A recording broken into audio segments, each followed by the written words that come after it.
I'm Beth, psych nurse practitioner, and I've been thinking about some of the terms that I had never heard of before I went to school for psychiatry.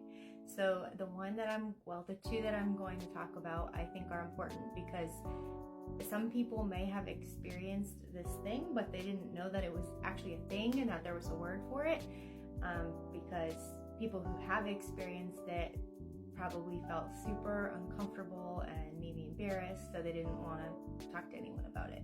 The first term is ego dystonic. This is the super uncomfortable one, and this is the one that I want to start with.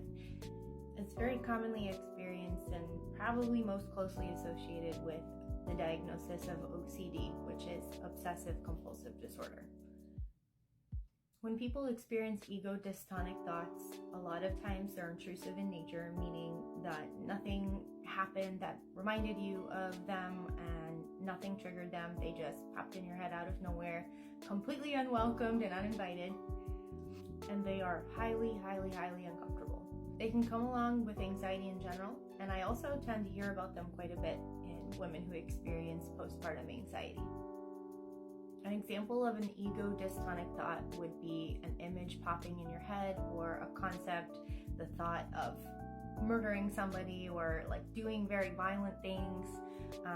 For some people, the thoughts are sexual in nature, so they might think about somebody that they know in their personal life, or even somebody that they just met, or a stranger.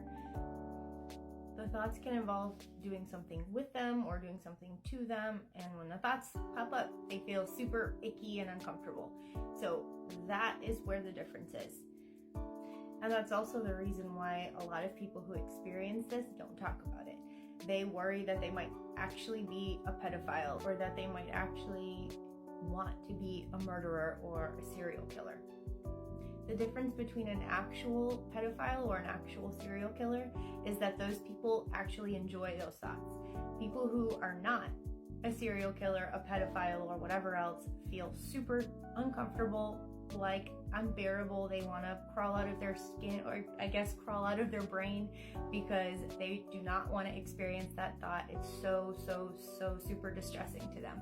So if you've experienced those thoughts and they made you feel super icky and uncomfortable and bad and guilty and whatever else, you are not a pedophile or a bad person or a murderer or whatever your thought is telling you that you are.